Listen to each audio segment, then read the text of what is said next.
I was in such a horrible space. I even went to a mental institute. Life continues. Yeah. No feeling is final. Yeah, optimism has to be the mindset moving forward. You were fine before, you'll be fine after. It's one of those things that you have to figure it out. People are always either chasing something better and not nurturing what they have, Take it on every day, trusting you. ruining it because they self-sabotage or they're used to chaos. Because we've been there and We felt that. Man, like Lwandi. What's up, Slow? Yeah, all good. Welcome to the Been There, Felt That podcast. I want to say thank you for being my second guest and appearing on episode 3. Straight off the bat, how's 2025 been? How's your journey? And what's the biggest thing you're learning from your journey thus far? I appreciate you having me on your podcast, Slow. 2025, it's been a very interesting year already. Have had a few journeys and battles on it so far, but it's been good. It's been one where optimism has to be the mindset moving forward. And ultimately, we've both been on similar journeys. We've walked with each other along those journeys.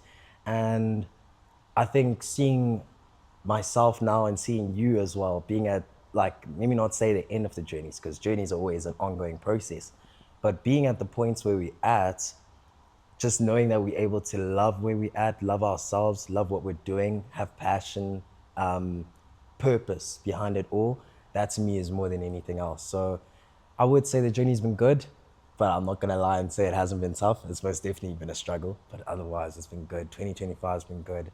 And yeah, that's been me so far. So far, obviously, you know, from 2024, I was healing from my past relationship that occurred earlier on in the year. And yeah, I'm in a better space. I'm in a space of focusing on myself, on prioritizing myself and finding my own happiness. But yeah, coming out of that space in relationships is quite tough. But obviously, it's one of those things that you have to figure it out. No, of course. I mean, it's so blessed to hear you speak about, you know, the healing journey and specifically also relationships, how much that can affect a person. Yes. But I mean, I've seen your journey, you've seen mine, and also I'm so appreciative that we're on a journey together. I mean, different paths, but same goal, same vision, which is amazing. Touching on the relationship aspect, I don't think you're alone in that. I think so many people, I mean, you know, the relationships I've had, and not just romantic, friendship-wise as well. I think in our 20s or in our generation as of now, it's so toxic. I think it's so difficult to find genuine connections with people because people are always either chasing something better and not nurturing what they have, or ruining it because they self-sabotage or they're used to chaos. And I know it might be personal to you, but I mean, let's just use examples or your feelings and your thoughts, because I think you have great insights on why you assume relationships are going that way, or like why people, you know, do situationships and not openly say, hey, I like you, you know, or it's like playing games. Like, I mean, I'd love for you to share that. I think that's an amazing topic. It's one that I believe unfolds into lots of different factors playing into it all. Relationships of today, it even takes to what we expose to on a daily basis. So I think social media has played a major part in our generation and the generations beyond us, that we constantly are receiving info and stimuli on how things should be in our lives, where we should be, how a man should be, how a woman should be, and how a relationship should be, than experiencing these things and figuring it out together.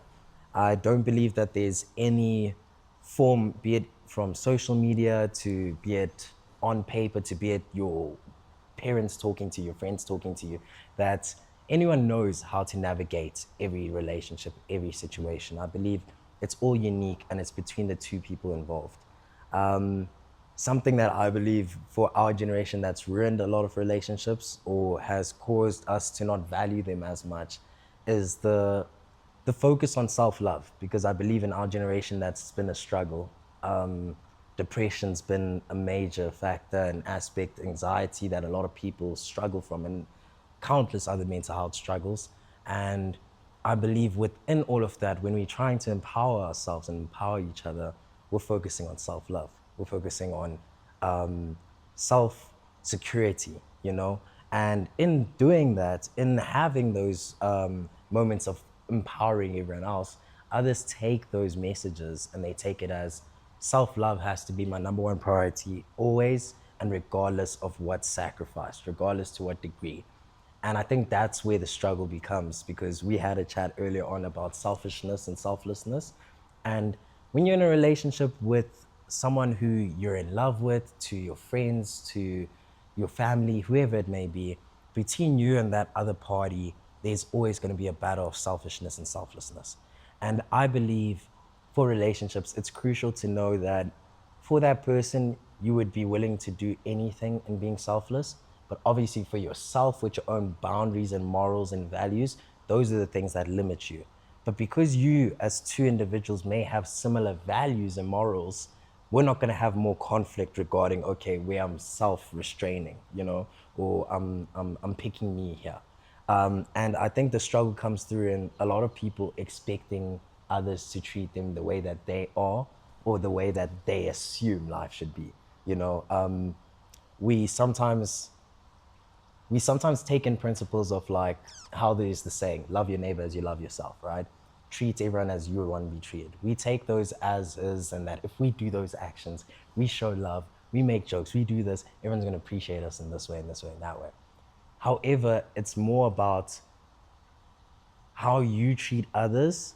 Ultimately, yes, that will come back to you, but it's just about doing it without the want or the need to receive back anything else. I think that's when you're truly giving something out of wanting to give. And now, with that being said, when you have an unfair expectation on others that I expect you to understand me or know that this is how I feel or this is what I want, from me not even conversing or communicating that with you, it's impossible for you to ever get it right. And then for me, it's easy to be, I'm gonna be selfish, I have to pick me. This person isn't giving me what I want. So I do think that that's been a huge element to why a lot of relationships, friendships, a lot of things are ending these days, between people. But I always believe that communication will always be the number one thing that can always resolve anything. And also it's about your mindset. I believe, take in a relationship or romantic sense, with mindsets, I can come into this relationship with the mindset that I'm marrying you. I want this for life. It's worth it. I'm going through this till death do us part. And you can come into the mindset of you're still young. You've got a whole future ahead of you, and that's perfectly okay. Both of our mindsets are okay. But now I believe the conflict within those two mindsets creates a space in which now, through a gap analysis or situational analysis, you yourself don't value pushing too much on this if it's gonna make you have to sacrifice a bit of your time to yourself, or be it to your schoolwork, be it whatever. And that's perfectly okay. Everyone's entitled to make those choices. However, now for someone who's looking for a long-term thing where I'm trying to build a life with you, those type of sacrifices need to be made. And now those differences in our mindsets can always now relate into the little actions themselves. Be it maybe you feel appreciated from me buying you flowers and telling you beautiful every day, and I'm not doing that. I'm waking up, I'm telling you good morning, I love you, and I go on. But those small details, they all play into the bigger picture, and a lot of people have forgotten that in our day and age. We've just become accepting of a lot of things. And it also refers to the trends, the cultures around us. A lot of guys, and this may come off as a controversial concept or topic, but a lot of guys don't agree or love the whole concept of my hun, my partner, be it male or female, she can dress, he can dress in whatever way they want to. A lot of guys actually have the mindset of, I would prefer it in this type of way for this and this and this. However, I know what world we live in, so I'm gonna be accepting of it, I'm gonna be okay with it, whatever, not express themselves. And I don't think there's an issue on both ends of the spectrum. I think it's about how you express yourself and what you do moving forward with it. So ultimately, I just think all of these factors as a whole, mindsets, social media, trends, what I'm hearing from my friends, it all plays into a whole role of what's going to affect my relationships, my viewpoints, or my valuing of these relationships and friendships, and what am I going to do moving forward? Am I going to internalize and just figure it out on my own, or am I going to actually speak to these people? Then my expectations essentially become valid in a sense. But yeah, that's my side. I love everything you've said, because it kind of ticks a lot of things that we're conscious but not conscious about. We are aware of them, but we do nothing to fix them. I mean, number one that really ticks for me is the mindset. What is the intent of dating?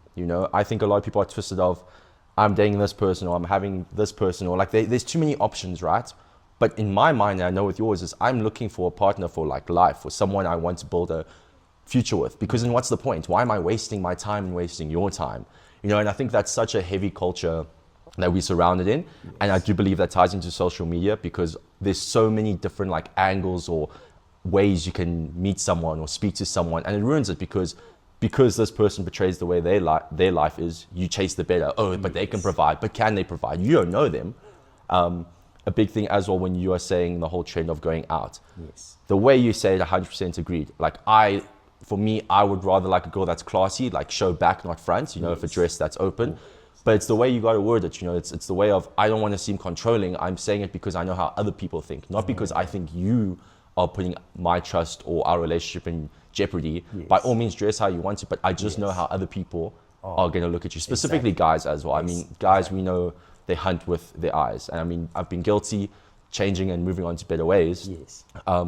But the whole relationship aspect you speak of is really interesting because it's such a big development from, I mean, high school days, and it's such a big change of how we view the whole topic. Yes. And I wanted to say, in terms of with that feeling and that thought, like, is there a specific moment where you realize, like, hey, maybe there's an accountability or part where I play that I need to kind of change the way I view how I want to take on relationships? 100%. I would like to say, from my reflection or analysis I've had ever since, from, like you said, high school until now, there's a huge change in how I view relationships, but even me taking accountability for the person I was in relationships. For people who may not know me, I have been someone in the past, my first 2 essential relationships, I was someone who was unloyal. And it was something where those choices or actions would come out in little ways. It could be virtual disloyalty to actual physical cheating on someone, right? And being in those type of positions, you really are stuck in a place of doubting yourself, because the one thing anyone will ever say is, once a cheater, always a cheater, you know? And a principle that I loved, that my mom gave me as a lesson was, don't leave what's good for what you think is better, because by the time you realize better ain't good, good has already moved on to better. You know what I mean? And I absolutely love that saying. And it's because in reality, that's what it was. I, for myself as an individual, through a lot of self-reflection, therapy, healing, have realized I am still also a broken person who is working on healing, being a better person. However, in my own brokenness, I shattered others. And I shattered others because instead of allowing myself to hold myself accountable, instead of allowing myself to also express, I want to be selfish in this moment, or do this for myself, or I view things in this way, I would bottle things up. I was one of those boyfriends where everything was okay. You let me know what your standards are and I'll move with that. But then I kept quiet. And then now when I'm drunk, some things happen now. Maybe a guy's try to speak to you in whatever way, and you engaged in some convo instead of being like, oh, go away, whatever, whatever. Now I'm overreacting, I'm crashing out. And those crash outs were builds up of emotions, you know? There were a lot of things I felt throughout the relationship where I may have felt like this is unfair, or I want this change, or whatever, you know? I should have been communicating. And that was a major, major aspect to it, is how I viewed myself, number one, and then number two, how I valued my partner. Because I was in a mindset of, my partner is always gonna be here, she's always here to stay, I allowed myself to do whatever I wanted to do, to think whatever I wanted to think, say whatever I wanted to say, because ultimately, I still got this person here at the end of the day. And also ultimately, I'm that guy. I can get another girl. Girls, they're endless, you know, they come, they go, they come, they go. There was zero value and respect held behind it all. And it's sad to say that now, because throughout the relationship, I would say I love that girl. That girl means everything to me. But for me, given the way I've treated you, what I put you through, there's no reflection of that. And I have to accept that as the truth. Because if I did love and respect you enough, I would have handled things differently. And that's where, like you were saying, the aspect and the topic of accountability comes into play. And it's a major, major one, because a lot of people are actually narcissistic. And it's a tough one to analyze for yourself and also to accept for yourself. And for me, coming to points of realizing that I was a narcissist, and maybe I still am to this day in certain terms or ways in others' eyes, it came with an ego death. my ego death only came through by me losing essentially almost everything and me hating who I was. But that's because I ran away from so many years of accountability to so much hurt I put others through, that all of this weight's been thrown back to the point now when I come to terms of I'm actually a horrible person. It's not just I'm a horrible person, I'm pulling out one thing out the bag, that's it. It's a whole Christmas haul, man, of decades of presents of, yeah, you're a horrible mother, you know what I'm saying? So for me, all of that resulted in my ego death, and it was one of the hardest periods of times in my life. But it also allowed me to realize the fact that for myself, when it's come to relationships, mindsets, major thing. I was in mindsets of frivolous beings, of having fun. I'm still young, there's lots of girls out there, and that is the truth, right? That will always be the reality. I could be 27, and that's still the case. I'm still young, there's still lots of girls out there. I'm still a good guy, I can still get whatever. But it's not about that, it's about who it's worth going through with. Who is willing to communicate with you and make these changes on a daily basis, that those days when you don't love that person, you don't want to talk to that person, I must still do it because you're the person who I choose, that it's worth it for, I think that is so key, because everything you're saying now, like love is a choice at the end of the day. People want to say, oh, what is love? It's a feeling, whatnot. But if you truly love someone, it's a choice. You choose to wake up and want to be with that person. Yeah. You choose to see a brighter side. You choose to want to make their day better, right? 100%. And what I was thinking now when you were talking about like, you felt and you still feel you might be narcissistic or you had a lot of baggage, you know, everyone has baggage, you know, and it's not about tripping over the baggage with other people. It's about unpacking it together, putting it together and starting a whole new case, right? It's about putting those in the past, restarting something new. But so many people want to be like, oh, but you used to do this, or you've slept with that person, or, you know, you like, it doesn't matter. That is the past. Why are we now critiquing the person we want to be with on who they used to be, right? And then another part you really had me thinking is you got to break down before you have a breakthrough, because there is no other way to kind of see that without the pain of, holy shit, I'm terrible, or I've done wrong in my life, you know? So I think it's great that you, and I see the maturity because, wow, what a change in you, and proud of you. And I think the whole part of it is, I think we both fixers, people that I want to help you do your thing. I want to help you achieve this, or want you to, but I think there's also a difference in, we got to help them learn or doing it for them. And I think the people we surround ourselves with, and this is based on past versions, of course, not judgment, just lessons of we did everything for them. That now when we couldn't do something for them, it was, hey, I'm going to go find someone that can do it. Exactly. You know, but the whole point is we got to teach you how to do it. And at the end of the day, I think it's because we were broken, or I think we're fixing and healing. That if we could fix them, we could fix ourselves. That we were worth to fix it. And that comes down to, I love the quote of, we accept the love we think we deserve, right? Because I value myself this much, I will let you disrespect me, tolerate this, neglect this, because I don't deserve this, or I do deserve this. But now it's to the point, like you said, with self-love is, I love myself this much. This is a standard I hold. If you hold that and match that standard to mine, I mean, great. You might be my partner. You might be the person I want to be with. As long as you can understand, I want open communication. I want to tell you this is my love language. And the thing to touch on is with love languages, right? I think people confuse the whole point of, I need to adapt my love languages to yours, or you have to adapt yours. No, I need to learn how to use your love languages for you, and you need to learn it how to do for me. It doesn't mean I'm going to be like, if you physical touch and I'm words of affirmation, I'm not now going to be physical touch. I'll do it for you, but I don't want to be touched. I'll, you know, and you don't have to give me, I mean, I don't have to give you words of affirmation, but you should learn to do it for me. And I think that's the whole point of choosing to do it. You know, am I choosing to love my partner that way? Am I choosing to put the effort and the time in? So, I mean, it's absolutely brilliant. And I mean, the one part that really gets me is the situationship part of it. Or I heard the other day, last week, imaginationship. That is so crazy. Imaginationship. So she explained it to me that it's when you believe there's something between you two, but nothing is. It's that's crazy. Delusion. It's delusion. I like that. But it's a crazy concept, and I think it's something that's either going to get worse or better. I think it's not going to stay. It's always going to change. It comes and goes. Exactly. But from it,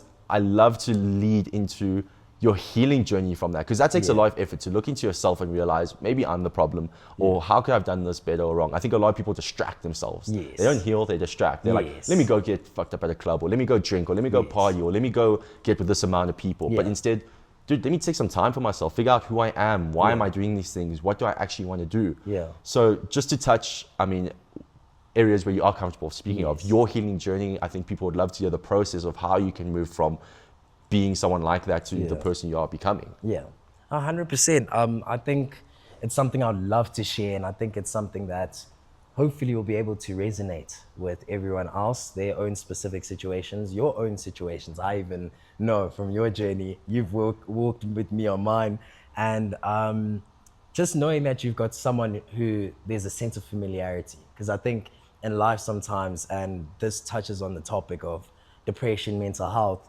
we sometimes forget that we're not alone in it all. We may not have the same situations being repeated in the exact same ways, but we can have similar feelings or similar circumstances. And me just knowing that you're going through it as well, it isn't to be like, well, yeah, thank goodness we're both at rock bottom, but it's rather a place of, thank goodness I'm not alone. Life isn't just horrible for me. And hopefully through me expressing this, someone can find that familiarity, and I'm more than happy with it. Before you even start there, I loved when you said the whole part of you're not going through it alone. You know how many people, and I look at my old self, Yeah. I mean, we had the conversation earlier, I would have been like, wow, my situation's worse than yours. Yeah. Instead of thinking of, wow, we're both going through something deep, Yeah. let's help one another. Yeah. But instead, I would want to one up and be like, oh, but you don't know what I've been through. You don't know how deep this is. Yo, it's like you compare pain, which Yes. is so unfair. As humans, Yeah. we want to connect. Yeah. So why would we compare pain instead of trying to ease each other's pain? Because hurt people. And when we are broken like that, instead of being optimistic, it's always easy to be negative. You're in a mindset and a space of constantly filtering all just negative energy and thoughts in.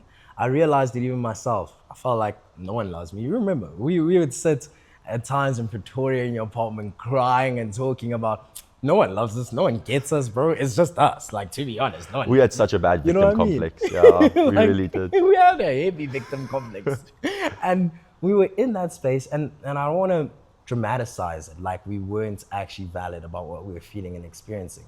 However, it was a victim complex in the sense of we stayed in that. We saw that was life and life only, that we only had negative. We only had people that hated us. We only had people who didn't care for us. We had friends who didn't care for us. We had this and this and this.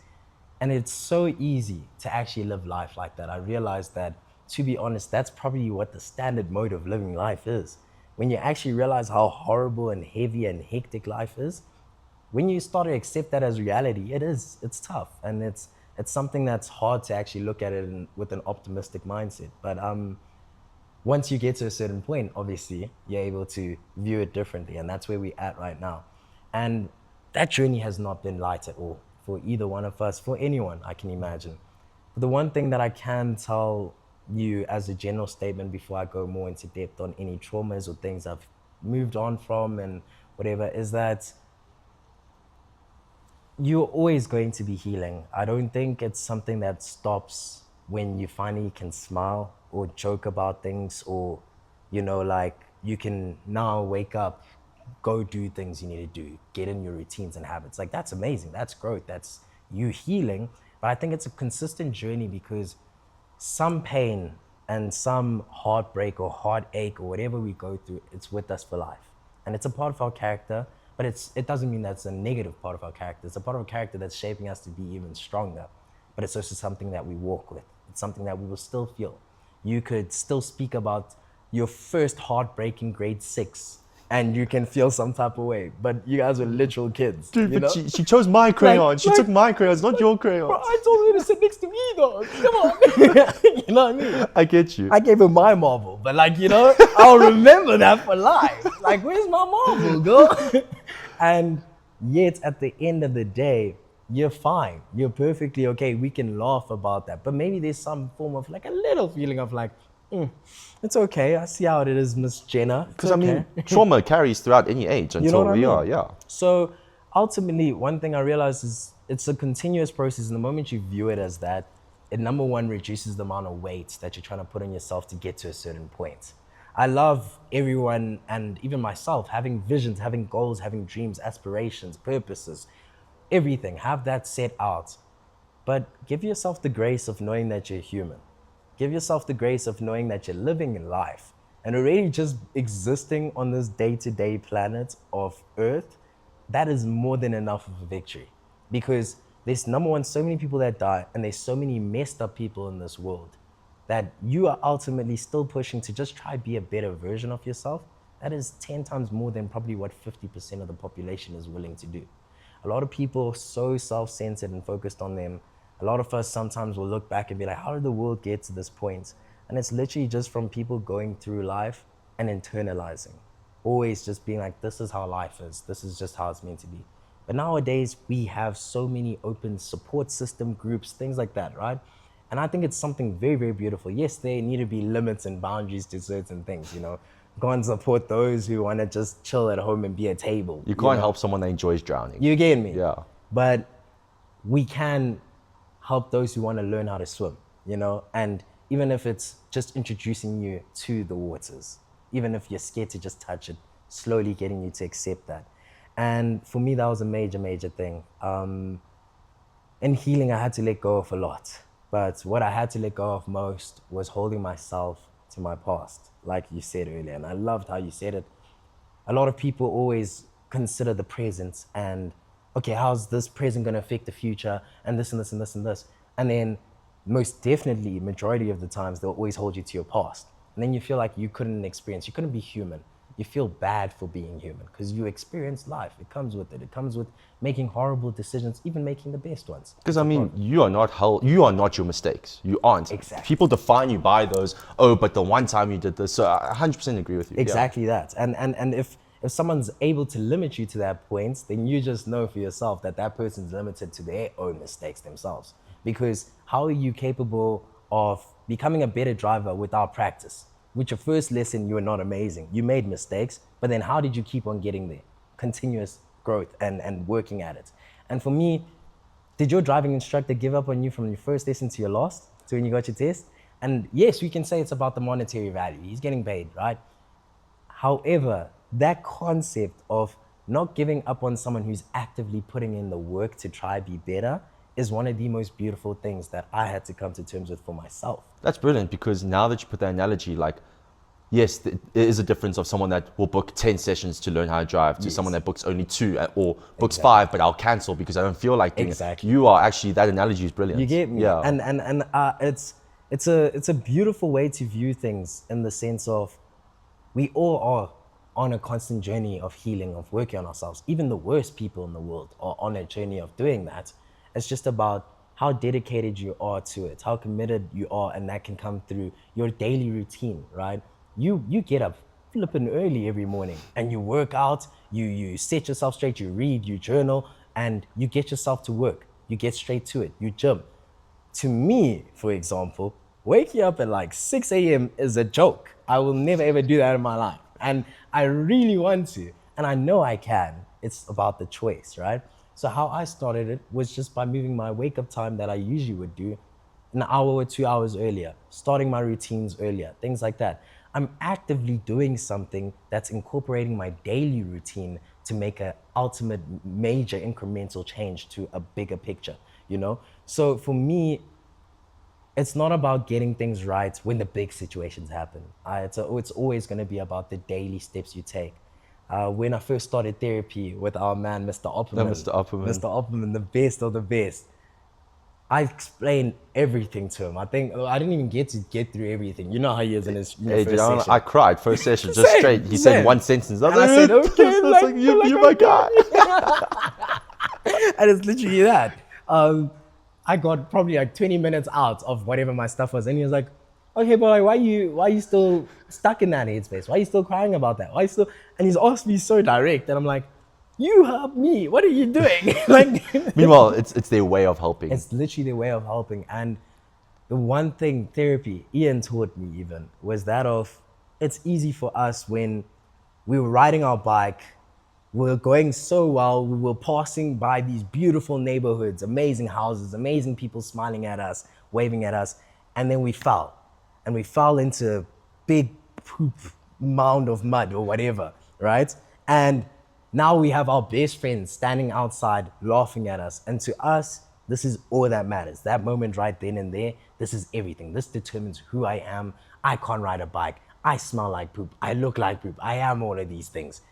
Then actually the fact of, that's flippin' funny that this happened. Great. It sucks. It's a trauma. I'm gonna pick this up. I'm gonna ride this bike back home. I'm gonna get it cleaned up and I'm gonna try again tomorrow.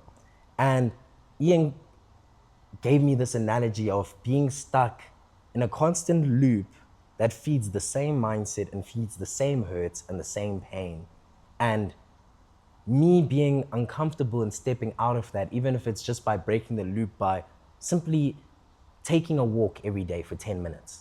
I wasn't capable of doing that. I was sitting in my room every single day, rotting away, not wanting to eat, all of that. I was horrible. And he said, even to disrupt a perfect circle by just adding a 10-minute walk, that's no longer a perfect circle, and it's no longer a circle.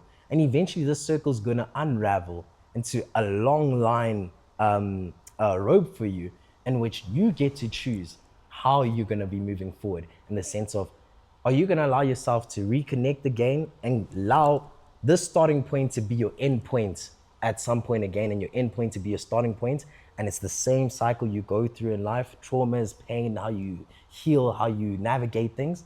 Or are you gonna let yourself open up the rope, and there's multiple different obstacles in your way, but you can navigate that rope around those obstacles. You can bend it in the way you need to bend it. You make it out that way. And that analogy, I don't know why specifically that analogy did something for me, but that day was the day when I started, simply by just taking a walk. I think that's so awesome, because what you've said now is brilliant. The whole breaking the cycle, breaking that circle of adding things and taking out things and replacing them with habits or things that benefit you rather that you are a slave to. Yes. And I realized in healing, that's where people get caught up. They want to heal, but they still do the same things. They lean towards distractions of, oh, my heart got broken, or oh, I failed this, or I got fired, and then it's straight to, let's go party a few drinks, or let's go to this party, or let me go back to smoking weed. Or they go to the negative parts of their lives, when surely you go and realize, hey, let me go learn a new skill. Let me go clear my mind. Let me go meditate. Let me go gym. No one wants to do those things because they find it hard, right? Yes. But the time it takes to do those things and the time you delay it is going to be much longer than the time it takes to do it. You've been through it in a similar sense and have a similar viewpoint to these things.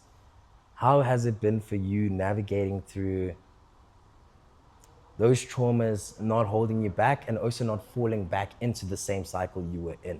What was your turning point? Because we can say it was like a conversation you had with someone or whatever, but what was your turning point that made it, you were committing to that journey every day, that when it comes to weed, when it comes to drinking, I'm gonna say no? And the levels at which the pressure for those options come through are obviously different. Like some days it's, I really couldn't care less. And other days it's, ooh, I really could do with a beer, man, you know? And how do you navigate through that? And what's the main thing behind it for you?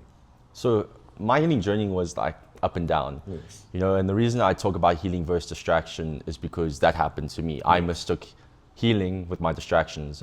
So last year, I started off well, you know, doing the whole gym, doing everything that I'm doing now. Yes. But then slowly down the line, I started making excuses. Oh, I can start on Monday or start next week, or I can have sugar this day. Like I wasn't strict enough with myself, right? Yes.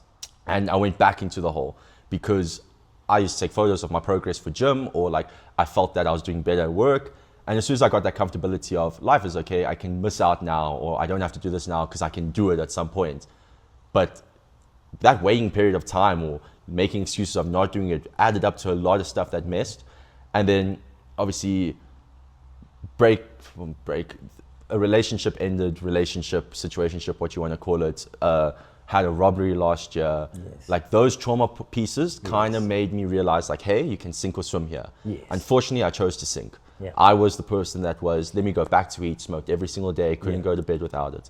I went to drink every single day. I'd go to a restaurant, have food, have 3 beers, have amaretto lime. I was in the mud. And it came to a point where my dad sat me down, and so grateful. And he said, I'm really worried for you. I think your life is not going in the direction you wanted to, you know? And I've always said this as a kid, my biggest fear was I never wanted to disappoint my family and the ones that I love, right? I became my biggest fear. I disappointed the people I loved and surrounded me and gave me the most, right? And in that conversation, I said some things that I regret and wish I could take back, and it's unfortunate. You know, I'm happy that me and my dad's relationship has only gone up further. We're on a good journey together. Our relationship's only become closer. But that conversation made me realize, dude, you becoming that person in the family that's messing up the relationship. Like, you are the reason. You know, and it's not that my dad shat me out or was ruthless on me. He just genuinely showed a sign of concern. Yeah. And I had to take a step back. And I still went to Cape Town, December, still fucked around, still did whatever I wanted to do. But I made a promise. As soon as I'm back in Joburg, it's game on. Yeah. And since then, it's been game on. Yeah. I've missed 3 days of gym, which I still feel guilty for, terrible for, you know. But Ever 3 since days out then. of 70-something days, you know, I amazing. haven't drank, I haven't smoked, I haven't used nicotine. And it's all because I'm holding myself accountable. I don't want to break that promise with myself. Yeah. As much as it's not to my dad or the family around me, you know, like, why would I want to go back there? That was the worst version of myself. Why do I want to keep cycling into that space when I know there's so much greatness for me, you know? Like, purpose comes from you, I believe. I don't think you find it. I think it's like, hey, this is what I want to do. This is the life I want to live.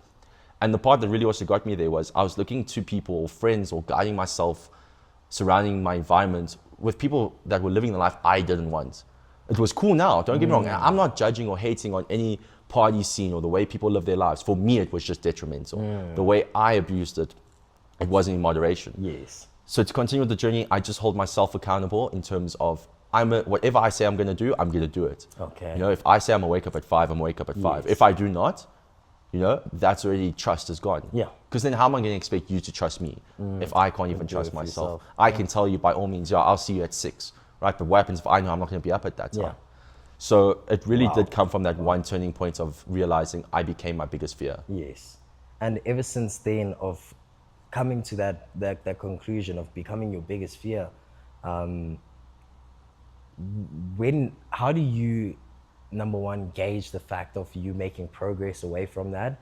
Is it through now your father's reaction, your friends' reactions, how we're receiving you? Or have you already felt your own internal, personal growth moving forward from that? You know, sometimes it takes time for everyone else to see it. Like with gym, you could gym for 3 months. Maybe no one else will notice the change, but you'll be noticing throughout. And then only at the end, 4 months comes by, everyone sees, oh, he's become this and this and this. He's huge. He's all these awesome things. But no one saw those 3 months. How have you been navigating through that? How you essentially basing that journey for yourself? And then on top of that as well, how do you gauge when you allow yourself to essentially enjoy the other side of life? Like indulge within. Okay, so mine is, remember New Year's, Happy New Year's to you, everything, love my brother. And I said, this year, I really can't give a fuck. Yes. And I'm living true to it because why do I care what other people see or think? Yes. It's about what I think, right? Yes. If you haven't lived a day in my shoes or seen the life I live, who are you to judge or think what my intentions are or my goal is? I know what my goal is. So the reason I can hold myself or measure myself of how I'm doing better is realizing the standard I'm setting for myself every day, right? Yes, there'll be days where I realize I don't work as much or I overslept, or not overslept, I go to bed later because I'll always be up at the time I need to be up. Yes. But I might go to bed at 10 or I might go to bed at 9:30 or, you know, that will vary. But I'll always make sure I read my book before I go to bed. I'll always make sure I do my face routine. There's routines in placement, right? But I always know that it's for me. This is what I'm enjoying it. Because you gotta love what you do, right? Why would you do something that you hate? Like, for example, gym. People don't want to gym. They don't want to lose weight or whatnot because, oh, I hate it. Why is your mindset on that? Why are you putting such this negative aspect on something that's good for you? Oh, but I love to go party, right? Are you now the misconception of fun and happiness, right? Which one is happy and which one is fun? You know, and one's for a brief moment, one's going to be external. Like you said, 4 months down, if my body changes, it changes. Yeah. And I also don't mind what people see. You know, I don't care if they see, oh, like, you looking good, is it because of this? Like, it's me, it's for me, you know? I don't even see the results, but I know this is gonna lead to something that I'm chasing for. It's about the journey, not the destination. Because if it's always the result, life isn't gonna be fulfilling. No ways. I could make, let's say, even business terms, you make 100,000, oh, I'm happy with that. No ways. You're gonna want it more and more and more. The journey, like you said, healing, the same as your normal journey in bettering yourself, will always be constant. There is no prime. Yes. And then on your second point of, like allowing yourself in that frivolousness, like indulging in the life. I haven't indulged that often. My indulgence is I can have a day to write, be on social media, Yeah. eat a little bit badly, like not talking like chow a whole cake by myself Yeah. or a whole packet of chips, but I'll have like a bar of chocolate or a pack of sweets, cool. Or That's bad for you. like now that it has to Shout be, out right? to you, man. Shout Thank out you, to thank you, you. for real. Sorry. I mean, my diet's the same through the week. It's Yes. chicken and vegetables, lunch and dinner. Breakfast is oats and peanut butter. Yeah. Like that is Same, how I have to do it. consistent. Yeah. Yeah. And I like that. then weekends I allow myself carbs. You know, I just had a wrap now. I'll have Yeah. a pizza or pasta, like things that aren't necessarily terrible. Yes. My main thing was sugar. Like I used to drink a lot of cool drinks, but Yes. now that's only Once in a like blue once a moon. weekend, you know, Yeah, and that's like yeah. Red Bull because Yes. I've replaced that kind of drinking, which also isn't good. You can get addicted Yes. to that, and it sucks because I felt my heart at one Yes. night go. But my indulging becomes terms of I will allow myself to go party, Yeah. but I still didn't touch alcohol, still didn't touch weed, still didn't touch nicotine. You can have fun by yourself, Literally. you know. Literally. But on that, it's a big topic of letting go, right? And you said earlier, those things you had to, letting go is such a massive thing in Yeah. all aspects of our life. Letting go of people, letting go of material things, letting go of life itself. You know, it's a thing that you have to go through in life. And I want to touch and pick your brain a little bit of why do people struggle to let go? Why do you think you struggle to let go? Because Yeah. I know you've let go of a lot. Yeah. I mean, we had a conversation earlier about letting go of some of our closest friends. Exactly. And we've also shared friends where we've both had to let go, Yeah. you know? Yeah, yeah.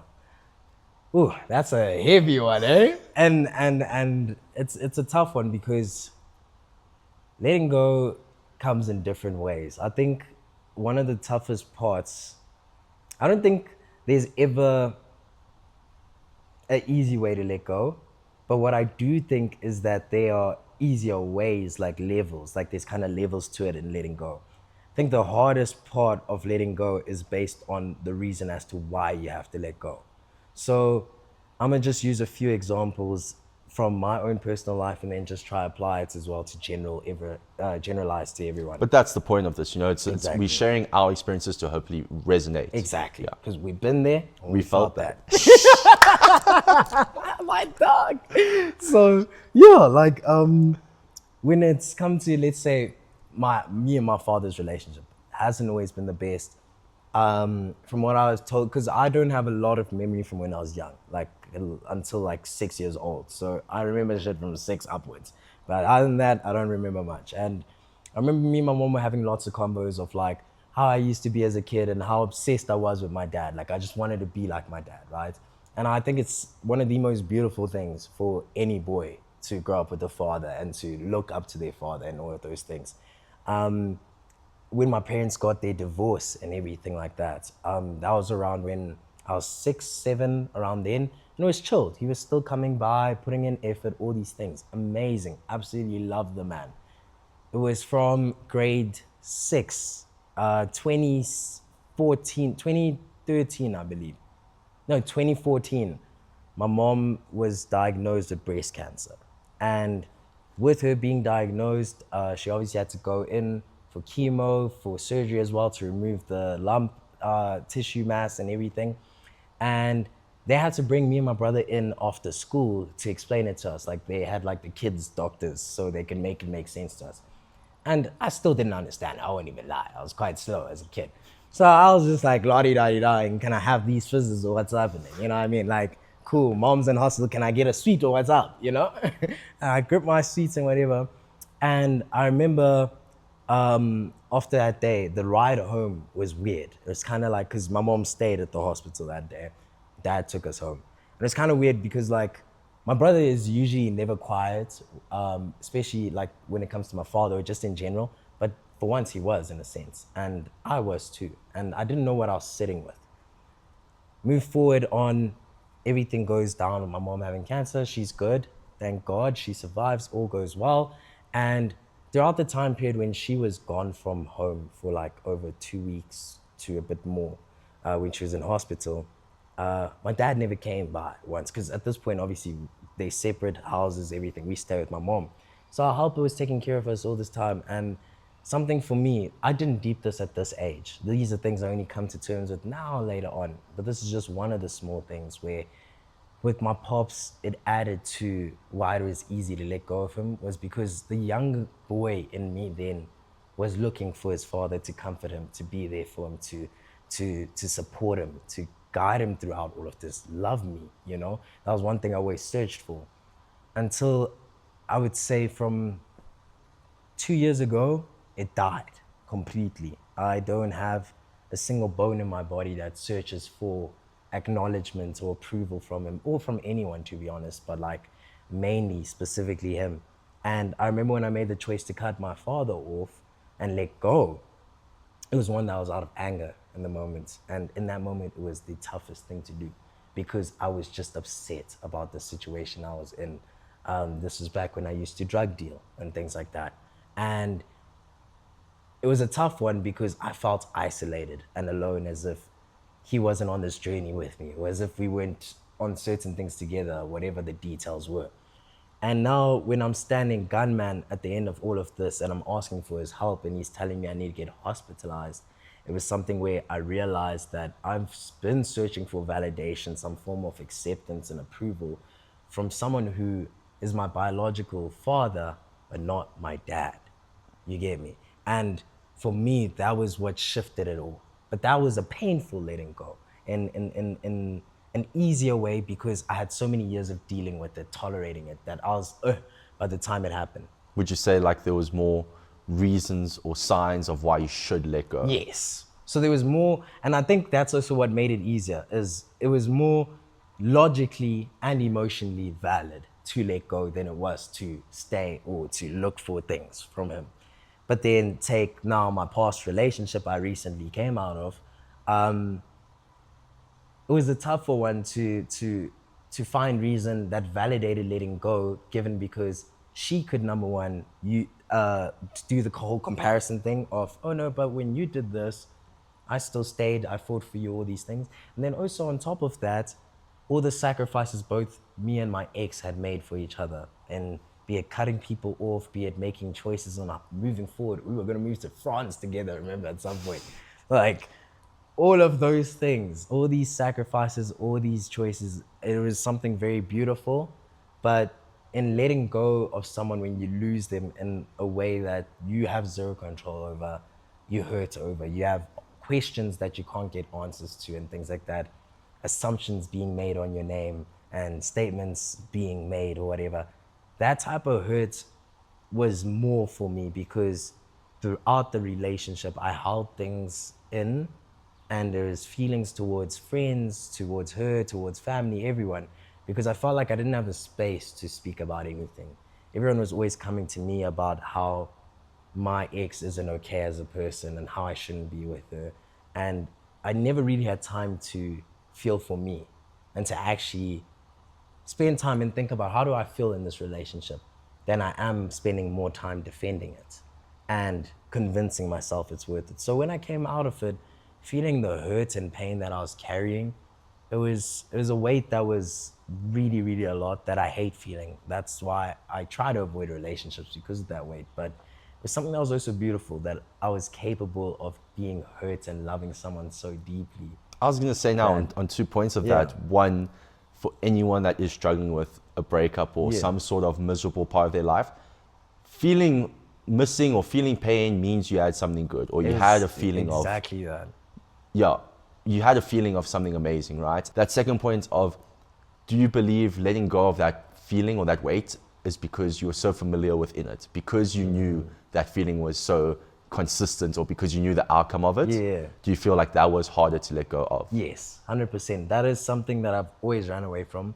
One thing I will say is my most recent ex, she's the only girl ever since I was 14 that I've given my all in every way, like my heart and all of that. Like, from when I was 14, I had a situation that went down and I was super extremely vulnerable. I'm a lover boy. I love love. And especially the younger me absolutely adored it and I had zero game. So imagine now. I know what you looked like at that age too. That's what I'm saying. Imagine you have the chubby me But I was looking crusty, trying to get game on you. Like, I was getting bad left, right, and center. I finally got a girlfriend. I was chuffed. A week later, she broke up with me. But it's cool though. Never got a kiss or nothing. And it's cool. It's cool. It's the one that got away. You know what I'm saying? And the heartache I felt from that was a joke. I was so young, I didn't understand. What am I feeling? What am I going through? And Going through that, I promised myself that I'd never let a woman make me feel like that or go through something like that where I'll ever feel like that ever again. And through now experiencing life, getting with girls, having situationships, vibing, friends with benefits, all these things. As a guy, we all know the story. That stuff, it desensitizes you to romance, to cutesy, wholesome stuff. You now become a butt, essentially. Yeah, it is what it is. You're holding yourself off and protecting your heart to a certain degree because you don't want to be hurt and have your vulnerability exploited again. But that's the lie we tell ourselves. We do that because we're scared to, yeah, feel that hurt and go through that. But then ultimately, we're not actually capable to love fully through doing that. And I experienced that because of my previous relationship before my ex, my recent ex, where she loved me, I loved her, but I didn't love her with my all. As much as I may have thought that or was so convinced in my brain that I did, I knew I never gave my full heart. She even knew that. I told her that. I knew that was a concept. But it was because I ultimately thought I need to protect me in some way that when it comes, because it wasn't an if, when you leave, there's going to be a day. This is all I know is someone's always going to leave. When you leave, I need to protect me. I need to do this and this and this. And that also relates to abandonment issues. I struggled with letting go of people letting go of me even. So things like that, I 100% agree with you when you're saying that it's one where we don't want to let go, or it's harder to let go given what you know you had and given what you know you'll be missing when it's gone. But the beauty in it that I have to say that I've realized ever since I've been open and more vulnerable to loving with my whole heart, taking pain as it comes, like accepting that it's a part of life, and you've actually got to just love that journey. The concept that I can love someone so deeply, I can feel so powerfully about this and this and this. When you come from where we were at, where you're empty, you're dead inside essentially. Drugs, alcohol is the only way that you're feeling anything if you're ever feeling something. Being able to feel even hurt to that extent is beautiful. And for me, ever since having that mindset, it made the healing journey 10 times easier because I was optimistic about the fact of every time I hurt and I feel, that's good. I'm feeling something. And on top of that, I'm also healing because I'm thinking about it more. And subconsciously, throughout the whole of last year, 2024, I don't even remember like really speaking to people about this stuff, like about me healing from that relationship. I just remember going through 2024, living my life, and through falling in love with learning how to live my life, starting it fresh, I healed in a sense. Like I still feel pain, like the trauma is still there, all those things are still there. But I know I can move forward in the sense of bring on someone else again. Let them do the same thing. I'll take that on with a high head and a light heart, you know? For me, in the beginning, I hated my ex. I despised her. I just wish the best for her. Genuinely, I don't want anything bad on her. I wish the best for her and her family in every way. And that's because it's easier to love and be optimistic, lead with the open, beautiful heart, become wholesome, be the best version of you than it is to be the worst version of you. And that's the version of me who drinks. That's the version of me who smokes weed, who's on drugs, does all those things. That's why I always had to become sober. I didn't become sober just because I had chats happening. My mom had those combos with me. And I'm grateful that you were even able to come to terms with it when your pops had that chat with me. My mom would have those convos with me and I'll tell her to F off. I was in such a horrible space. I even went to mental institutes, all these things. And I was so okay with being that negative person and living my life like that in such an I don't give a fuck mode that it was only until where you realize like you don't have any emotion or purpose behind life at all, that like you actually have to come out of that in some way. And that was like kind of like almost my turning point, was being the worst version of me, being the man that I despise and I don't like a lot of guys, you know what I mean? And becoming that guy when he's drunk, he's everywhere doing the most. He's slurring, he's sloppy, he's treating girls poorly, all these things. Becoming that person every single day of my life, be it even through smoking weed and things like that, disassociating, becoming empty, mindless thoughts, all these things. Because Anxiety. in reality, it is changing who you are, right? You are no longer in control of yourself. Exactly. A substance does take over, and scientifically, chemically, it takes over your brain. Yeah. The choices you make are reliant on an external thing. 100%. And not to say that, from my point of view, you were a bad drunk or a bad smoker. I don't think we were either, and I don't think there are some certain people, right? But Yeah. I do believe it just comes to a point where you are tired of your own shit in Exactly. that space. And something I really want to touch on when you were talking about the letting go aspect, Yes, letting go of those habits is also hard. Wow. It's terribly hard. I mean, it becomes to a point I've realized I was addicted. Yeah. Nicotine, weed, drink addiction, right? Yeah. But we want to give excuses to it Yeah. of, oh, it was tough, work week or Like, whatnot. I just need it. I need it, right? Yeah, yeah. And the whole part, you said something just now where I realized when you said that's the life you didn't want to live and that's, or you had no purpose Yeah, and whatnot, right? yeah. People often say at a place like, oh, this is the best time of my life. Or, wow, this is the happiest I've ever been. And I touched on this last episode with Insika. Yeah. It truly does matter. Like, be careful what you say because now you go into your normal week and you're going to hate life because you're going to be like, wow, you came off such a high. Yeah. But you should wake up every day feeling like this, like, oh my God, what a Like, great day. I'm awake. This is awesome. And just be I can't wait excited, to you take know, it on. because Yeah. people don't have that opportunity or that privilege the way we do. Exactly. So touching on that whole concept of gratitude in your life, right? I think, and I don't know if you agree, do you think people mistake solitude for loneliness and that they're not appreciative of the time that they do have to themselves?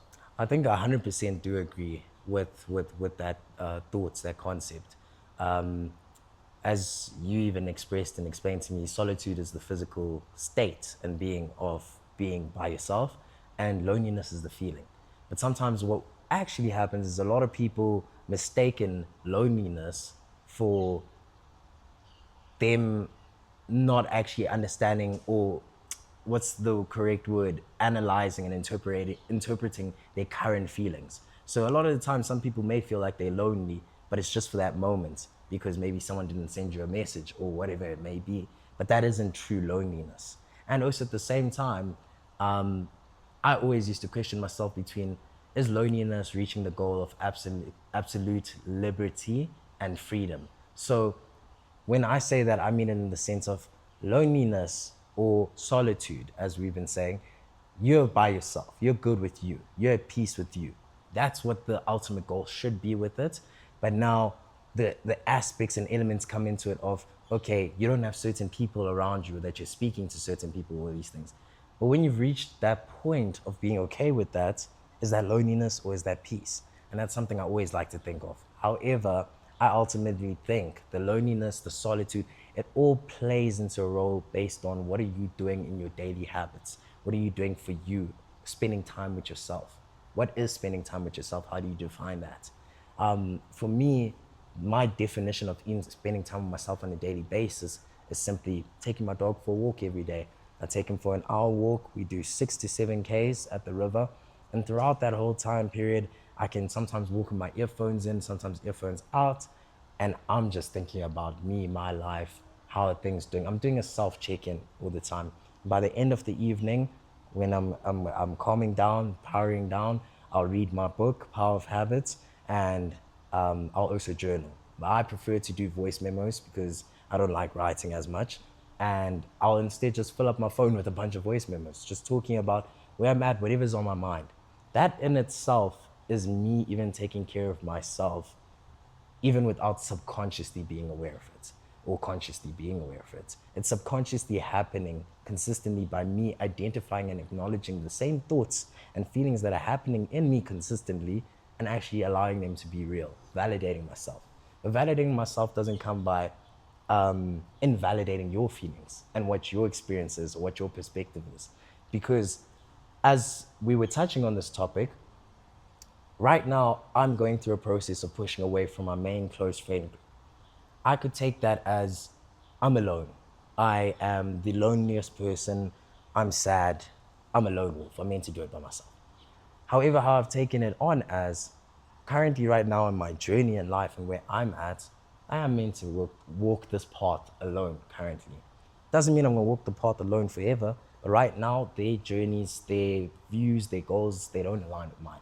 Say, for example, mine and yours may align with each other. Now, you're going somewhere. And does it feel like, oh, okay, now I don't have Sabian as well. I'm just lonely. No. For me, it's something where I'm aware of these things. I'm aware of the people I have, of the love I have, but I'm also aware of the journey that I need to take for me so that in future, when these moments happen again, 10 times worse, 10 times less, I will handle it. I know I've got it. I know regardless, like you were even saying, you sunk to rock bottom. And it's an unfortunate thing. It sucks. But you also know that anything you face, you're never going to touch that rock bottom. And if you do even touch that rock bottom, you know there's only one way up, you know? And for me, that's everything to it. Loneliness is defined and based off of which you, like, I believe it's based and defined off of your comfortability with yourself, your okayness and acceptableness to be alone with you and what you say to you. You will feel alone when you believe you're the only person going through what you're going through in the world. When you genuinely believe and think that no one understands you, and you probably may not have people to speak to who understand you, people who have gone through what you've gone through. But you're not alone in the sense of you're hurting, that you're figuring out this life journey, that this shit's tough every single flipping day, that there's no memo to it at all. Your parents don't even have a memo for it. Your parents try to control maybe how certain things should be for you because they've gone through it. But you're alone in actually figuring out what is life and what is your purpose to life. Like you said, you don't believe purpose is something you find, it's something you determine for you. But if you can't even figure out who you are, how are you going to find your purpose? So I even think there's purpose in figuring yourself out, and you ultimately find your ultimate purpose and passion for what you do in life.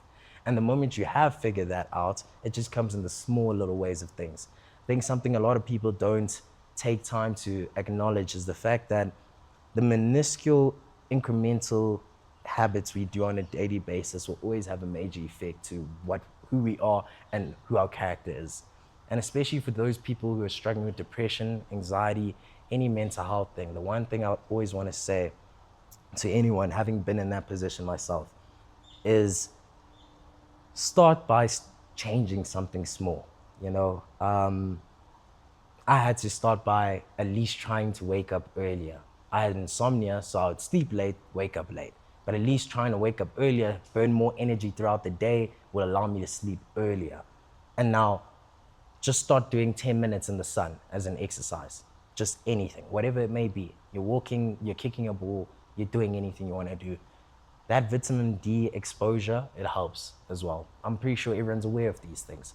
However, when we hear it a lot, it's all words. It's all easier to say it as words than actually the actual action. When you are hating life and you don't want to get up and out of your bed, it is so tough to be like, okay, I'm gonna get up, I'm gonna go spend some time in the sun. I know that sucks. But just even breaking that cycle, even the mindset of, I know this sucks, I don't want to do this, I don't want to do this, but you still do it, even though you've been telling yourself you don't want to do it, that little break, that's your shift. That's your breakthrough moment. That's your moments of moving past being someone who feels lonely and is always lonely or is always in solitude of their own, and taking your solitude and making it actually a comfortable space of, this is my safe space. This is where I can heal. This is where I can introspect. You found peace with being by yourself. A few years ago, you couldn't handle being by yourself. A few years ago, Sabian would be calling me, being like, "Why do you slide through, bro? I can't do this." I would be doing the same thing as well to you when we were in PTA. And yet here we are today, where we can go a whole week, 2 weeks, a month without talking. We probably didn't even see majority of anyone in all of this. We spent majority of the time with ourselves. But it's because we understood the solitude isn't solitude for isolation, for hatred, for abandonment. It's solitude to build me, to find peace with me, to find love for me, to find my purpose and happiness in life. And I think that's all that matters, is understanding and just knowing that life is a journey, it's a process. When you have that mindset of seeing things as a journey and a process, and that every step of the way is a step in the right direction regardless. Like, you can make a decision today You're in such a grown place of you're not going to do anything. You're not going to go back into drinking. You're not going to do all of these stupid things. And you end up making the choice of drinking. It doesn't mean that your journey ends there. You can still make the choice the next day to be like, I'm not going to do that ever again. But it's up to you. And I think people take things as the overall end goal, and it makes it so overwhelming than actually taking it as, oh, I know I've got 2 assignments due next week. Damn, that's like a lot. But like, let me just take it as Monday is Monday right now. I'm gonna go through Monday. I'm gonna see how my day goes. I'll try and make time and space for that assignment and see how it works. When you take life as that, as a daily basis and it coming to you, it's so much more easier than seeing as the overall overwhelming experience you've had. Because if I were to take all my childhood trauma and add it onto the trauma I also have right now, whenever I'm trying to heal, I'm gonna be breaking down. But you take it bit by bit, and slowly that Jenga tower is coming down bit by bit. You're never gonna have the perfect placement for a piece, and you're never gonna find the exact place to take out a piece.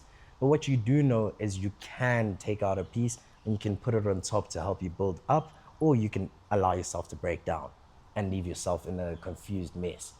However, I believe all of this just relates to now you yourself as an individual.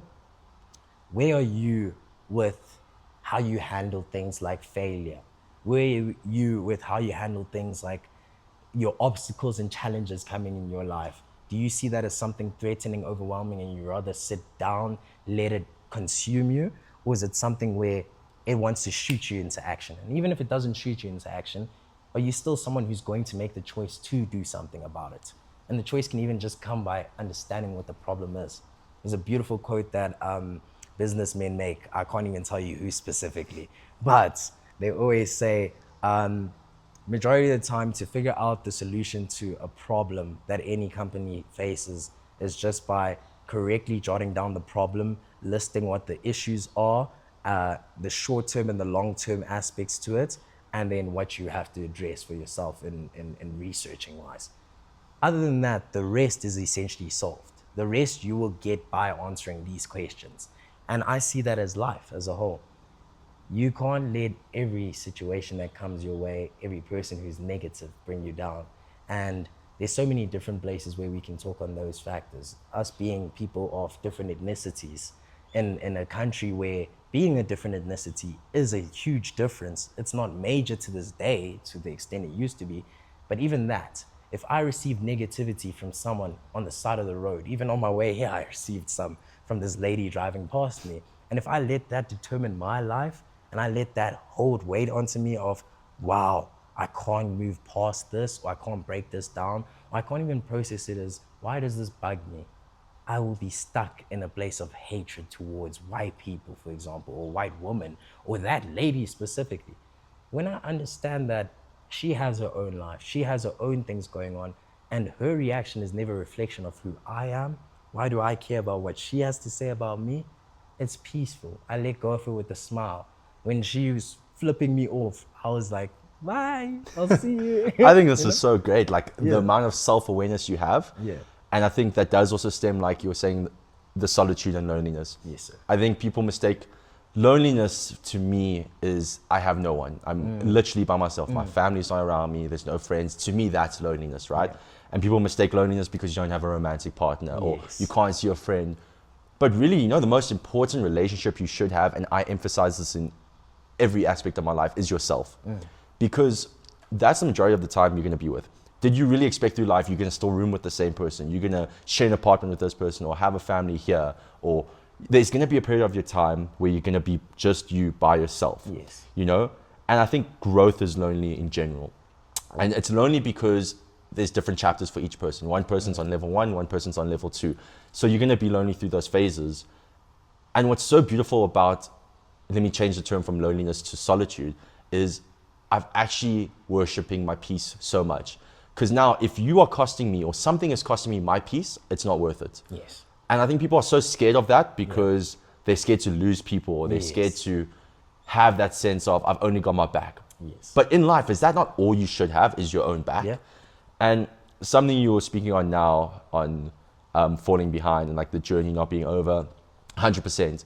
Because when you get knocked down, it's not about how many times you get knocked down. Yes. It's about how many times you get back up. Yeah. Right? And the people that sit in that space of it's over or what's the point, so I can't do it again, like that is just a complete wrong mindset. Yeah. And people ask, oh, how, but what or why? If you truly want something, would you not do the most and the best power in your life to achieve that? Yeah. Like, I might not have all the answers to what I want to achieve for in life, but I'm damn well going to search and find those answers so I can figure it out. No matter how tough it gets. Exactly. Yeah. And with failure, I think people think every setback is a failure. Like, Yeah. oh, my life, I failed here or I failed this. But failing is not trying. Just be proud that you tried, that you did something that someone else probably didn't even try or get the opportunity to. And yes, maybe it didn't work out for you, but you learned. You try again. If you don't want to try again, you learned that's not for you. You move on to something else. Yeah. So there is no failure in trying. Yes. Failure is not trying. Yes. So I think those were awesome, I think- awesome spots. Yeah. But I think such a powerful point from what you said of failure is actually not trying, is that a lot of people forget that when you're failing, that's a part of your step to success. I think if you didn't fail and you succeeded, something's wrong. It's along the weird. way. That's a It's crazy weird. dynamic. Yeah. Like, shout out to you, but that's the craziest thing ever. And it's something where comparison being a thief of joy comes into play. A lot of the times when you put things into perspective for yourself, you're able to acknowledge things and you're able to accept it. It's easier. But when you're comparing it with someone else, oh no, Sabian got 60% for this test, I got 42. I didn't do well at all. But if anything, last semester I got 24% for the same module. This is a good improvement for me. This is actually success. This is me achieving way better or being on my path to success than it is of me failing. But because of my own mindset and my perspective and comparison, I'm gonna take away that joy and that victory from myself because I'm looking at you. And I'm actually very curious to then ask you a question of how do you deal with people's viewpoints of you in life not affecting you, and on top of that, even you starting such an amazing podcast, a business like this, people will have a million different opinions, topics, things that they want to speak about, address, come up to you about. How do you navigate through keeping true to your values, to what the purpose of all of this is, and accepting as well that they're going to be good and bad moments, you know? How are you navigating throughout that whole experience and process? So I love that you ended it with there'll be good and bad moments, because if we only had good moments, right, is that life? No. We wouldn't know what a better moment is. You need bad moments to be like, wow, this was a good moment, or you just need to know what the bad is to know what good is, right? And I'm navigating through this because, again, and I worship it, is solitude, because I'm realizing before I was such a person, and you even mentioned it, that I wanted to surround myself with someone, or I couldn't be alone, right? But that was such a bad self-sabotage way, because there was no way I could push myself forward. Yes. Why am I relying on someone else to make me happy in my own life, right? Or why am I going to listen to someone criticize me and affect my happiness in my own life? Yes. And I emphasize own life because it is your own life. Yeah. Each to their own as well, because you will do things that I may not agree with, but it's good for your life, right? Yes. Your path. I will do things that you might not agree with, but it's good for my path. Yes. So I think it's the whole thing, and people need to understand is you got to do what's best for you. Be cringe, be different, be special. Who cares what the world wants you to be or how you're supposed to be? Yeah. In a world that's so, what's the word? In the contrast of you have to be a certain way. Yeah. You know, I'm tired of this nonchalance act, right? Yes. Why are we not allowed to live the way we want to be, loud and proud? Then, you know, with the criticism and this whole journey, it's just because I find it as my purpose. Yes. I've always found that I want to be someone that wants to help others or change people's lives. Yeah. And it got to the point where I started sacrificing too much of myself. Like, wow, you know, I'm giving my time, I'm giving my value. So I started thinking, you know, with watching podcasts and doing all this self-help and personal development, why not create a thing or a platform or show my personal brand where people can find me? Yes. Why do I need to go out and try and help people when I can just put the help there and they want to come get it? So to me now it is, if you don't agree with what I'm saying or don't want to support or follow or watch, cool, you're not aligned with my purpose. Our morals and values aren't the same. But if you do follow and you do watch, or you do want to learn and understand or be a part of this journey, because at the end of the day, this is just my video journal of my growth and people that I'm surrounding myself with, then you're the target person, you know, this is for you. Yeah. You know, the same way I was victim to it. I mean, Yeah. you're probably victim to it as well, watching Yeah. all these people that inspired us to change. Yeah. That's the goal for me, and it's Yes. specifically for people that are in our same boat. Yes, I really love that, and I think you've even addressed a beautiful concept when it even came to the solitude aspect you added to all of this, and also how it helps with you now taking that and either take it as something that's going to pull you down, or you're going to uplift yourself through it and past it. And I think that even then, and I'm so sorry to do a full 360 flip on you, but I believe that even ties to our further conversation earlier about addictions. We found loneliness in our own solitude due to our addictions to all of these substances. And these substances told ourselves that no, we're not lonely. We're actually finding solitude right here in these substances, and it kept that loop going. And that's how addiction starts. And I'm glad that we're both out of it and we're able to discuss it. And it's something where we can both smile about it, because I don't think anyone understands the deepness of getting over an addiction. Like, that stuff's heavy. And I don't believe an addiction has to just be substance related. You can be addicted to a person. Oh, addiction you know? comes down to any aspect of Any life. aspect of life. And the hardest thing is recognizing that, accepting it, and then doing something actively, consistently every day to make sure that you don't fall into addiction. And if you do, changing that. One thing I did struggle with in my journey, actually, when it came to being addicted to weed and alcohol and drugs. That was something I struggled for 2 years, and it was throughout my past relationship. I don't want to blame my ex or anything like that, but when you're in a routine, a cycle of this is okay, that's okay, this is okay, that's okay, and in order for me to like just get a break from things, I'ma smoke up, I'ma drink up, and everything was so normalized with my friends, with everyone. It's all normal. That addiction built up naturally. It wasn't even something that I was aware of, that I'm doing too much with this and that and this and that. And then when I became aware of it, it was almost as if I wanted to hide that I'm doing it. And I wanted to put on a facade in believing that I'm someone else that I'm not. And in doing that, I was trying to get myself to chase this. As long as I view me as this guy, I'm gonna get to that point of being that guy. But that came to a point where I actually had to take now all the loneliness now that I've actually developed from this substance abuse, which is a massive hole now, and I have to figure out how to turn this into solitude, into peace, into it aligning with my journey and becoming the man I actually want to be. And the moment when I realized in one of my zooted states, being out there, being high, that I'm looking at me and I'm like, you are lonely, you are a loser. But you are these things because you're allowing yourself to be them every day. Oh, The that more is- and more that you is great. sit, the more and more you flip and sit in this room and you just keep on doing these drugs, you allow yourself to dig more into being that person. You are choosing this. Because the one thing we will always say is we have no control over others' reactions, over their words, over their perspectives, their interpretations of things, but you have control over you, over your choices, over your reactions. And yet, I know my choices. I smoke, I do whatever, I feel good in the moment, I feel horrible afterwards, I overthink afterwards, and yet I still come back to the same conclusion. I was content with being lonely, with being a loser, with being depressed. And I'm not gonna say it in any other way. We can say I was going through deep things and I needed it in the moment. It's a healing technique, it's a healing tactic. No, it's me being okay with being a loser. It's me being okay with staying in the same place, with not growing. It's me being okay with stagnant behavior. You are becoming your own excuses. What? You know, I love that story and that you're so vulnerable and open, because I believe we are authentic people. Yeah. If people don't agree or like who we are, that's your problem, That's not right. mine. Yeah.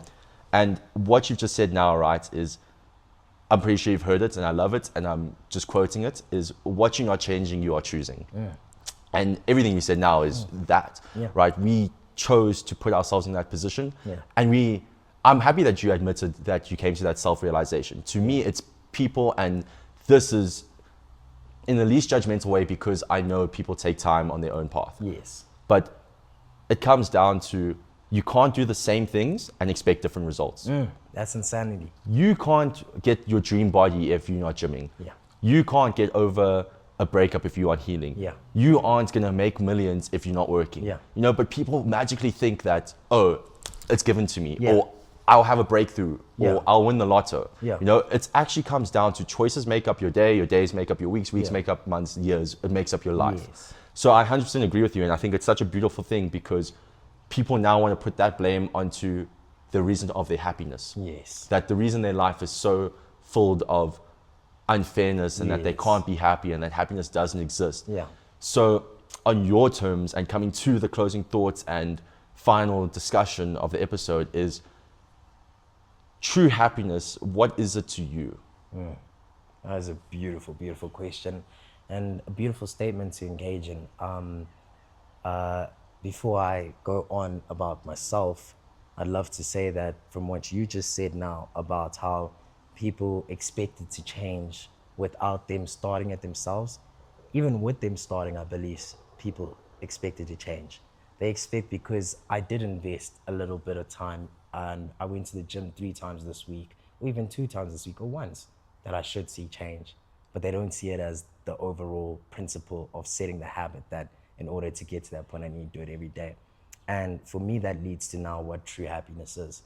True happiness, I don't believe is something you will get every day of your life. Or rather not true happiness. Happiness is something I don't believe you receive every day of your life. Happiness is something I don't even believe is consistent as a whole. The reason why I say that is the same way you said, in order for us to see the good, we have to see the bad. In order to be happy, you got to be sad. All of these things play into our emotions and how we actually feel things. Now, for me, coming from being someone who's been diagnosed with clinical depression, who came from a place of being depressed for so long and hating himself, hating life, it's actually easier. And for me, my viewpoint on depression and things is that when you're in that state, it's actually you in your normal state because it's you accepting all the negatives and staying in the negatives of what life is, of what yourself is, what everything is, just as a whole, everything's negative. And to me, that's actually what life is as a whole. Life, to be honest, on a day-to-day basis when we wake up, we're always battling. Everyone's fighting something. There's someone on the side of the road fighting a disease, to you fighting struggles at work, to me fighting relationship problems. We're all fighting some battle. And there's constant hurt, pain, sadness going around. And it's the little moments that actually matter. Why does that make my day that I saw Saban and he's smiling at me and that I'm now the happiest kid ever? It's because I was flipping down bad and seeing someone acknowledge me and acknowledge my presence and actually smile at that made me smile. It made me happy. And that changed my day. That gave me a brief moment, a temporary moment of happiness. And then it gets to fade again because now I'm going home and I'm going back to the same situation that I'm in that's making me sad. However, in all of that, I believe the true happiness comes through you being content with the life you're living and where you're taking it to. True happiness, I believe, is even a concept, not even something you really feel or experience. I believe it's a concept and a mindset. It's a principle of, for me, true happiness, like you were saying to me earlier, could be a good family, a healthy career, and a healthy love life. It could be that, and I'm truly happy with my life. But for me, true happiness is something, or it's a concept that I will forever chase because I don't think it can be fully attained, you know? So you could get that, a happy family, a happy life, a happy partner, but you're gonna want something more. I will always believe that as humans, we're always gonna want something more. We are problem solvers. We always wanna figure out something or do something. We action-based people or action-based species. And the moment that we become content and stagnant with something, we become lethargic, we forget and we stop appreciating what something truly is. Now, I believe true happiness comes through now from you consistently always trying to elevate yourself to that next level. Even when things are good, you've got a Ferrari, you don't need to stress about anything in life, yet you're still pushing yourself, be it even from a personal perspective. I'm still now trying to learn 5 languages or something like that. I'm finding happiness in everything I do. And for me, happiness then relates to your mindset. Are you an optimistic person? I'm now an optimistic person, but I wasn't before. I was more of just a logical thinker and someone where something logically doesn't make sense, it's done and done. Like, there's nothing to it. Your emotions don't make sense to me. I don't care, you know? And when I was thinking of life like that, when you logically know that, okay, a situation's bad and it sucks, you're logically gonna feel bad about it or down bad. You're not gonna wanna do much about it. you're not going to want to feel happy or optimistic about it. But now when you take life as a journey every day where you're excited to experience whatever it throws at you, because you know what, I've been growing, I've been learning, I want to see how I've got this. I know I've got this. And you take it on every day, trusting you. I think it's having faith in you is such a major thing. You actually achieve true happiness in everything you do. Everything you do, you're happy. Any result, any feedback you get, you're happy. You're happy because life is happening and you're currently experiencing it. You're happy that I failed the test, but I'm glad because I know, okay, I know now what I need to study and work on and work towards. Instead of me sitting down and beating myself up about it, like I was top student at my uni last year and it was amazing. First test we wrote, I got 62%. I was one of the lowest in the class. I felt horrible in the moment. Then I just put my test in my bag and I was like, it's okay. I know what I need to do. I know where I went wrong. I know I needed to study. I didn't study for that test. I was like, I knew I needed to study. I didn't study, but I know what I need to do. And I'm happy. I'm excited to move past that. I've experienced the recent situation with the girl I'm building things with. There was some past history that happened recently that wasn't the best. It wasn't favorable. But I'm happy because I'm taking on this journey with her and I'm excited to see where it goes. I'm not excited about, I've got her to deal with this and that and this and that. But I'm excited because I'm experiencing life. I'm taking it as it comes. So I will always truly be happy, but I will always trace the concept of true happiness for the rest of my life. That's an awesome way of thinking it, because it truly adds that there is no final destination, which I think people always chase, Yes. whether it is be happiness, purpose, any aspect that, or any term people want to put that they're Yes. chasing. But in that terms, I love it because you are being grateful for the opportunities you have, and I believe that to me, happiness is my family is healthy, I have food on my plate, a roof over my head, a bed to sleep on. To me, that is happiness, and I know the idea that you're saying that you always want more, but that to me is just what I focus on. And that's just a personal perspective. Yeah. And I hope it's a perspective some people can adopt. It's just knowing that my life could always be worse. Yes. Being grateful for the things I have, that perspective of life of, wow, I can look at things differently. It's about the lenses you look at life. Yes. Is it going to be, I'm stuck in traffic, fuck my life. Yes. Or I'm stuck in traffic, I get to listen to music, Yes. look at the scenery. Yes. That's how your life has to be. The positive, optimistic look you said. Yes. And then something that really, really also resonated with me is when you said with the test put away and you're like, to me, it's also, you were fine before, you'll be fine after. Yes. I think people are so caught up that one moment defines their whole life, or that this one situation, and you get that anxiety. That's where anxiety comes from, because you think it's life altering. Yeah. So they don't like you. So they judge you. So someone says something bad about you, or so you might drive your car into a pole, or you might have a fight with someone. Yeah. Life continues. Yeah. No feeling is final. Yeah. 100%. 100%. So coming to that, I would love to end the episode off with your closing thoughts on everything we've spoken about, and how you're feeling and everything you've taken. I think it's been a very beautiful episode. It's been one that has picked at my brain, number one. I'm really grateful to just have the opportunity to express my own viewpoints, perspectives on life. And I hope it really resonates with others out there to hear your own perspectives and to see a lot of similarities between us. I'm just truly grateful for it. For me, every experience and conversation and interaction with anyone is something that I'll always be grateful for. I really wanted to just end it off by saying to anyone and everyone listening, you're an amazing person. And everyone in this world, I hope these words come across to you correctly and to them. We all doubt ourselves. We all may hate ourselves at times. We may all feel like we're not loved or cared for. But the one thing I can always tell you or anyone in this world is that who you are can never be replicated ever again. You are unique. You are beautiful in your entirety. You are an amazing person inside and out. Your soul is one that God even has to take it back. If you believe in God, He even has to take that up with Him. Your body gets to live, stay here, rot away. But who you are in your essence is always going to be unique and beautiful and untouched.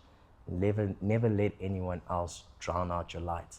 And the one thing I will forever remind myself and anyone every day is, number one, stars, they only shine the brightest in the darkest of skies. So when you're in the darkest of times, remember you're a flipping star. Don't let your fire burn out before you shoot across that sky. So that's me. And I really am grateful for all of you. No, of course, and that was beautiful. To leave people with episode 3, a thought, as you're saying that now, the dimming the light is, kindness is free. Be loving, be kind. Yeah. You know, you never know what someone's going through. Everyone has a life complex as their own. Because what I pick up in our society is people's self-worth stands on the shoulders of others' shortcomings. Wow. Don't do that. Yeah. There's no point in burning someone else's value down to bring yours up. Exactly. So I think the world just needs to be a bit more kinder, be more aware, and be more loving. Yes. And my brother, I have to say, just thank you. I'm so grateful for your insights and for your time and for your efforts. Thank you so much, my king. I appreciate you. I don't for life. Shout out.